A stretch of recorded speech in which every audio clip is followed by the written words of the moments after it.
Hello, bonjour à tous, j'espère que tout le monde va bien. Bienvenue dans un nouvel épisode de Brief Me a Book et aujourd'hui on va parler du livre Un pacte avec le roi elfe de Élise Kova. Alors, que dire J'avoue au début j'étais pas hyper attirée par ces livres et je sais pas, j'ai eu un petit peu une folie acheteuse, une fièvre acheteuse et j'ai acheté les trois. Là. Les trois me sont passés sous la main. Donc une danse avec le prince Faé et puis le troisième c'est avec les vampires. Donc voilà.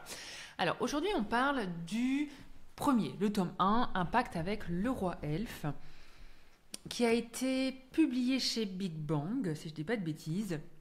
Alors, on est typiquement dans une romantécie, moi je dirais quand même young adulte. Hein. On est dans une romantécie young adulte. On suit les deux protagonistes, donc on suit bien sûr le roi elfe et on suit la reine des elfes. En fait, on est dans un monde où il y a d'un côté le monde des elfes, des faées, des vampires, tralala, et de l'autre côté du voile, hein, du miroir, eh bien, on a un peu plutôt les terres terriennes. Et en fait, entre ces deux mondes, il y a un village qui est un peu au mur de ces deux mondes. Et dans ce village, il y a un genre de tradition qui fait que à chaque génération, à peu près tous les 100 ans, eh bien, le roi elfe doit choisir sa reine dans le peuple des humains qui vivent à la frontière des royaumes. Donc ça commence comme ça. Et on suit Luella, je sais pas le dire, Luella, qui a 19 ans et qui vit, donc elle est humaine, elle vit avec sa famille, avec ses parents, du côté des humains. Et puis, on apprend à la découvrir. Donc, en fait, elle a fait des études d'herboristerie. Elle travaille un peu dans une officine d'herboristerie. Hein, et puis, elle est guérisseuse du village dans lequel elle vit avec sa famille, avec ses parents. Elle a une relation donc avec un jeune homme hein, qui, en fait, dès le début, il vient la voir et puis il l'embrasse, il lui demande de l'épouser. Bon, elle comprend pas trop. Mais d'ailleurs, elle est un peu récalcitrante. Hein. Elle n'a pas trop envie de l'épouser, pour être honnête. Elle a envie de se concentrer à son boulot. Elle a envie de soigner des gens. Elle a envie d'aider les gens. Enfin voilà, elle est dans sa mission, elle est dans sa tâche, elle est dans son truc. Bon, elle se laisse un petit peu suivre dans cette histoire de mariage, mais elle n'a pas trop envie, clairement. Après, elle est quand même attachée à ce jeune homme parce que ils vivent ensemble depuis longtemps, ils ont grandi ensemble. Donc on est vraiment dans cette perspective. Et à côté, on suit le roi elfe qui, lui, attend sa reine, en fait. Ça va faire 1 an qu'il attend que sa reine se déclare, qu'il attend qu'il y ait une humaine dans ce village qui montre des pouvoirs, en fait. Parce qu'en fait, la reine des elfes n'est pas choisie au hasard. C'est la jeune, c'est l'humaine qui a environ 17-18 ans, qui a des pouvoirs. Et donc le but de ce mariage, c'est que cette reine, elle suive le roi elfe dans son royaume, donc elle traverse le voile, elle va vraiment dans le monde avec les pouvoirs, le monde des faées, le monde des elfes. Et en fait, son but à elle, c'est de s'asseoir sur le trône lui prend tous ses pouvoirs, et puis elle vient ramener le printemps dans ce monde de féerie. Alors, c'est pas très palpitant et toutes les humaines ont un peu peur d'ailleurs. Les humaines n'ont pas envie d'être retirées de leur monde, de leur famille, de leur vie et puis de suivre un roi elfe qu'elles connaissent pas, de qui elles ont peur parce que les elfes n'ont pas non plus une hyper bonne réputation. Donc voilà, on en est un petit peu dans ce contexte. Alors, au début de l'histoire, Luella est tout à fait normale, mais bien sûr, si elle est dans l'histoire, hein, c'est qu'on va découvrir quand même que, en fait, c'est elle la reine des elfes. Donc en fait, ce qui se passe, c'est qu'un jour, le roi elfe en a marre d'attendre, parce qu'en fait, tant qu'il n'y a pas la reine, eh bien, et de un, son royaume est en train vraiment de dépérir, hein, c'est vraiment l'hiver, il n'y a rien, il n'y a plus de récolte, il n'y a pas de soleil, il n'y a plus rien qui va. Et puis en fait, lui, il y a un petit peu une tradition qui fait que le roi ne sort du royaume, ne sort de son château, que lorsqu'il est marié. Donc en fait, le pauvre, ça fait des dizaines, voire des centaines, je ne sais même plus à quel âge, d'années qu'il attend seul dans son château sa reine pour enfin pouvoir sortir. Hein. Et il fait un petit peu pitié ce pauvre. Hein. Donc voilà, donc il débarque, il en a marre, il débarque chez les humains. Et puis il s'énerve et puis il dit c'est qui la reine s'il n'y a pas de reine, je vais en choisir une. Bon, il s'avère que sur la place publique où le roi débarque, eh ben, Luella est là. Et puis, en fait, il y a une de ses amies, une de ses copines qui tombe dans les pommes. Bref, elle ne peut pas s'empêcher d'aller l'aider. Et donc, le roi, en la voyant, découvre qu'elle a des pouvoirs de guérison. Et il s'avère qu'en fait, le jeune homme, c'est très palpitant, hein. Il s'avère qu'en fait, le jeune homme avec qui elle sortait lui avait donné des pierres, une labradorite. En fait, elle portait autour de son cou une labradorite, et la labradorite est censée cacher ses pouvoirs. Donc, en fait, personne ne savait qu'elle avait des pouvoirs, et elle-même non plus ne savait pas qu'elle avait des pouvoirs. Alors, elle pensait quand elle était enfant que la forêt lui parlait, que la nature lui parlait, parce qu'elle pensait que les fleurs poussaient sous ses pieds, mais de fil en aiguille, étant donné qu'il lui a offert cette pierre de labradorite, eh bien, elle n'avait plus de pouvoir, il n'y a plus rien qui marchait. Bon, du coup, pour elle, c'était pas elle. Alors, tout le monde est un peu étonné. Le roi, il lui enlève sa pierre de labradorite et bam, effusion de pouvoir. Elle transforme toute la place, tous les monuments, les lampadaires en arbres, en fleurs. Enfin voilà. Bref, c'est vraiment elle, la reine. À partir de là, elle n'a pas trop le choix. Elle n'est pas contente du tout, mais elle doit le suivre. Et de un, parce qu'il y a un pacte. Et de deux, parce que le roi fait quand même flipper. Et puis de trois, parce qu'en fait, c'est quand même la tradition, quoi. Parce que de l'autre côté, en fait, le royaume des elfes est en train vraiment de mourir. Et ça a quand même un lien, une incidence dans le royaume où les humains vivent.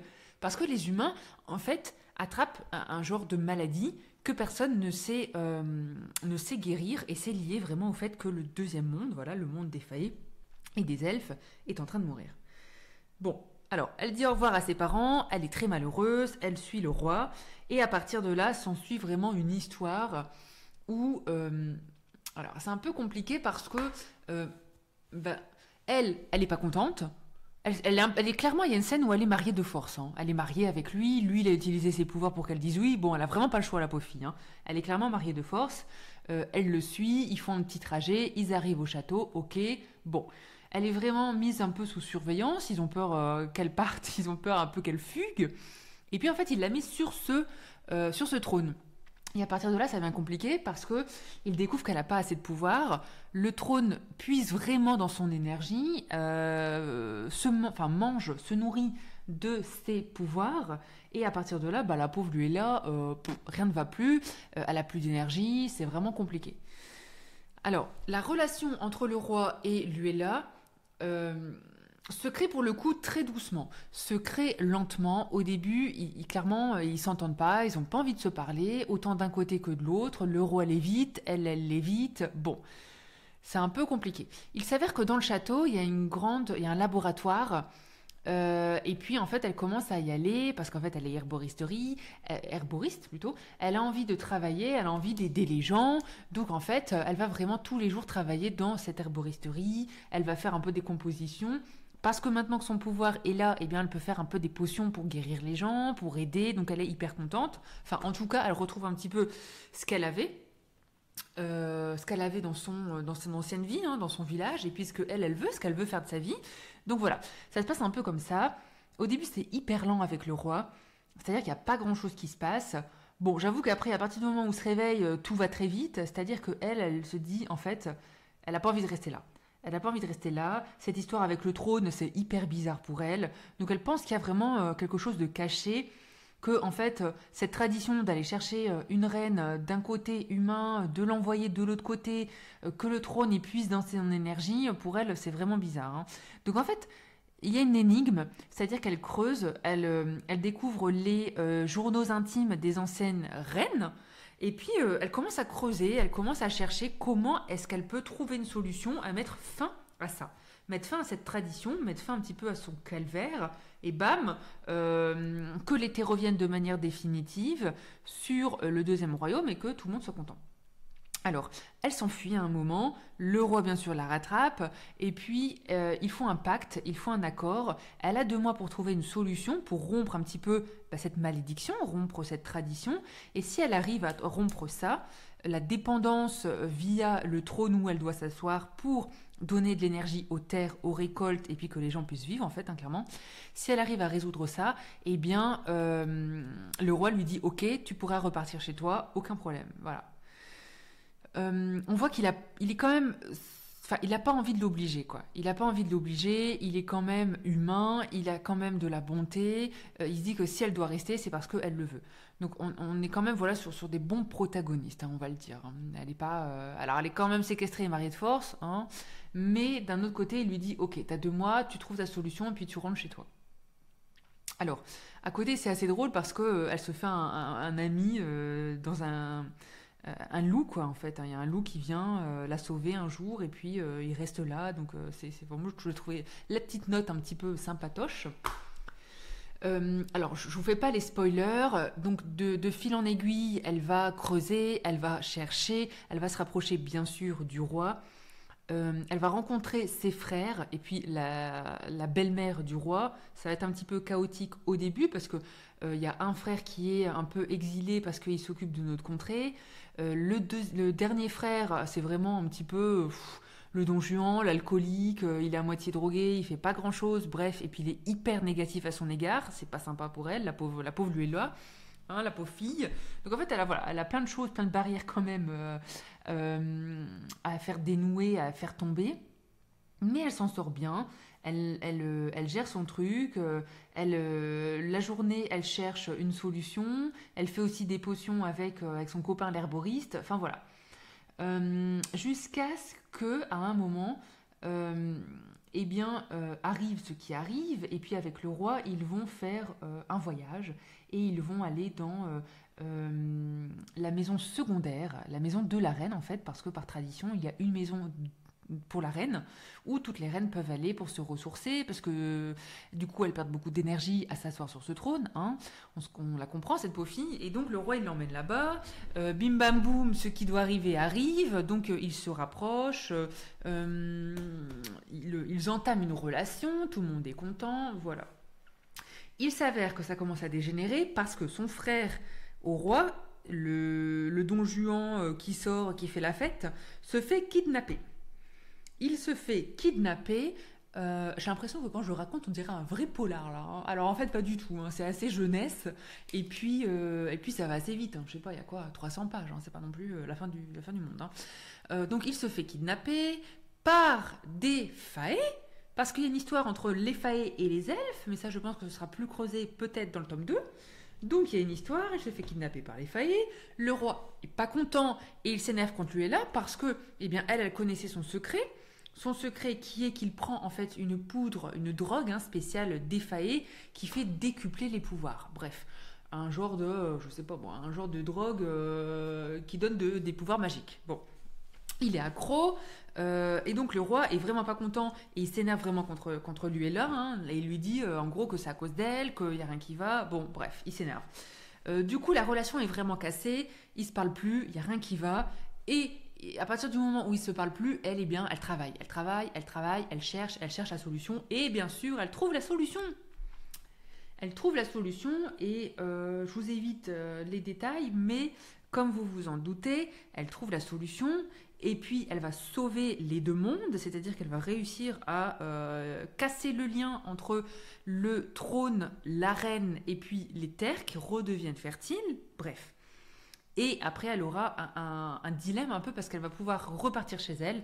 Elle va repartir chez elle, mais bon, elle va vraiment se poser des questions. Est-ce qu'elle aime le roi? Est-ce qu'elle l'aime pas? Qu'est-ce qu'elle veut faire de sa vie? Il s'avère que le roi, en fait, était quelqu'un de bien parce que quand elle est partie, elle s'est beaucoup inquiétée parce que son village n'avait plus de guérisseur. Sauf que le roi avait envoyé sa guérisseuse personnelle dans le village pour aider les gens. Et que à partir du moment où elle, lui est là, elle repart dans son village, eh bien, la guérisseuse du roi est repartie, mais le roi a un peu demandé à une autre guérisseuse d'y aller. Donc en fait, Luella, elle a plus grand-chose à faire, quoi. Bref, elle s'ennuie, rien ne va. Bon, je vous passe les détails. Elle retourne là-bas, ils se marient, tout le monde est heureux. Voilà, alors que dire? Ça se lit simplement, facilement. Lisez ça si vous n'avez pas envie de vous prendre la tête, si vous voulez une histoire un petit peu, voilà, simple, avec un peu de magie, sympatoche. Après, c'est pas non plus hyper détaillé, le world building n'est pas hyper détaillé, les personnages non plus. À un moment, j'avais envie de la secouer, j'avais envie de lui dire arrête de pleurer et puis fais quelque chose parce que bon, elle arrêtait pas de se plaindre d'avoir été kidnappée, oui, on est d'accord, hein. Et puis d'être là contre son gré, de pas être contente et tout et tout. Bon, mais elle bouge quand même et puis elle s'active quand même et puis elle fait quand même des choses. Voilà, c'était la petite histoire de ce livre Impact avec le roi elfe euh, qui est publié aux éditions Big Bang de Elise Kova. Comme d'habitude, n'hésitez pas bien sûr à me donner votre avis. Je pense qu'il y a plusieurs livres déjà en anglais. Je crois qu'il y en a au moins 5. J'ai acheté les deux suivants, donc je les lirai aussi. On verra ce que ça donne, hein. Une danse avec le prince Faé et un duel avec le seigneur vampire. J'avoue que j'ai plus hâte de lire le duel avec le seigneur vampire, mais bon. On verra, je vous tiendrai informé. Comme d'habitude, écoutez, je vous souhaite de bonnes lectures, une belle journée et je vous dis à très bientôt.